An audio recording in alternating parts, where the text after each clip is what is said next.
बिस्मिल्लाहिर्रहमानिर्रहीम। ईरान और अमेरिका के बीच जारी जंग में हम देख रहे हैं कि दूसरे ऐसे कई ममालिक हैं जहां पर गैस, ऑयल या बाकी चीज़ों की किल्लतें हो रही है। यहाँ पर एक सवाल ये उठता है कि क्यों इन दो मुल्कों की जंग में दूसरे मुल्कों में गैस या ऑयल या बाकी चीज़ों की किल्लतें हो रही है और क्यों ईरान ने स्ट्रेट ऑफ हॉर्मुज को बंद किया है। यहाँ पर सबसे पहले हम आपको बताना चाहते हैं कि ये जो दरियाई रास्ता है स्ट्रेट ऑफ हॉर्मुज, ये बंद नहीं हुआ है, बल्कि ईरान जिसे इजाज़त देता है वो वहाँ से गुजर सकते हैं, जिसे इजाज़त नहीं देता वो वहाँ से गुजर नहीं सकते हैं। अब इस बात को बहुत ही आसानी से और बहुत ही सादे अल्फाज में आपको एक मिसाल के जरिए समझाने की कोशिश करेंगे। मिसाल के तौर पर आपका एक बड़ा सा घर है और आपके घर के पीछे कुछ लोग रहते हैं जिन लोगों को जरूरत है कि आपके घर के आगे की तरफ से कोई सामान खरीद के अपने घर की तरफ लेकर जाए। इसके लिए उन्हें एक लंबा सा रास्ता तय करना होगा। आपने उन लोगों की फैसिलिटीज के लिए क्या किया, अपने घर के आंगन का दरवाजा सबके लिए खोल दिया ताकि वो लोग आपके घर के आंगन के एक दरवाजे से एंट्री करें और दूसरे दरवाजे से एग्जिट करें। यहाँ पर आपके लिए अमनियत का भी सवाल है, आपके घर में कुछ हद तक पोल्यूशन भी बढ़ सकता है और भी बहुत सी मुश्किलों का सामना करना पड़ सकता है। मगर इसके बावजूद भी आपने सबकी फैसिलिटीज के लिए ये काम किया जिसके लिए ना आप किसी से टैक्स लेते थे, ना आप कोई और कोई सामान या बाकी कोई चीजें। अब हुआ यूं कि अब मिसाल के तौर पर आप जो ये फैसिलिटीज दे रहे हैं जिसमें कुछ लोग आपके घर के आंगन से गुजरते जाते हैं और आपके घर के ऊपर ही दो पत्थर आते जाते फेंकते जा रहे हैं।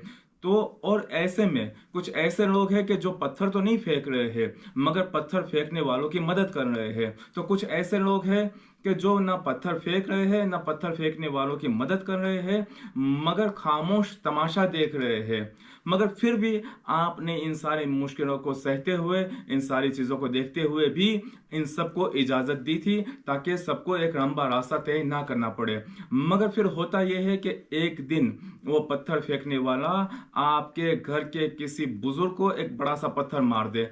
अब आप खुद इंसाफ से बताइए आप क्या करेंगे। ऐसे में आपके लिए जरूरी हो जाता है कि आप सबके लिए वो रास्ता बंद कर देंगे और फिर जिसे इजाजत देंगे वही वहां से गुजर सकता है। अब जब आपने सबके लिए रास्ता बंद कर दिया और फिर कोई ये कहे कि आपने क्यों रास्ता बंद कर दिया और एक वावेला मचा दे दुनिया, तो फिर इसको हम सादी जबान में सादे अल्फाज में यही कहेंगे कि हिपोक्रेसी की भी एक सीमा होती है।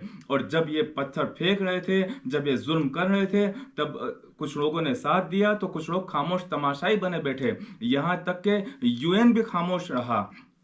अब बात करते हैं स्ट्रेट ऑफ हॉर्मुज की। ये जो दरियाई रास्ता है जिसे ईरान ने बंद कर दिया, क्यों हम इसे ईरान का अपना खुद का घर या उसके खुद का पानी कहते हैं। इंटरनेशनल कानून के मुताबिक साहिल यानी कि समंदर किनारे से 12 नॉटिकल माइल्स तक का एरिया उस कंट्री का अपना खुद का होता है, यानी कि उस कंट्री का अपना टेरिटोरियल वाटर होता है। अब चाहे तो वो कंट्री वहां पर आने के लिए टैक्स लगाए या फिर वहां आने के लिए वीजा लगाए, वो चाहे तो इजाजत दे चाहे तो इजाजत ना दे। यही कानून, यही चीज आप इजिप्ट में भी देख सकते हैं, पनामा साउथ अमेरिका में देख सकते हैं, या फिर आप दूसरे ममालिक में भी ये चीज देख सकते हैं। यहां पर भी ईरान ने वही काम किया। स्ट्रेट ऑफ हॉर्मुज जो ये दरियाई रास्ता है उसका तकरीबन एरिया जो है वो है 20 नॉटिकल माइल्स का तकरीबन एरिया है कि जिसके एक तरफ ओमान है और एक तरफ ईरान है। और इंटरनेशनल कानून के मुताबिक साहिल से 12 नॉटिकल माइल्स की जो जगह है, 12 नॉटिकल माइल्स तक का एरिया है, वो उस कंट्री का अपना टेरिटोरियल वाटर कहा जाता है। उस यानी कि जैसे कि उसकी अपनी जमीन है। तो यहां अब ईरान जिसे मर्जी वो वहां आने की इजाजत देता है, जिसे मर्जी आने की इजाजत नहीं देता।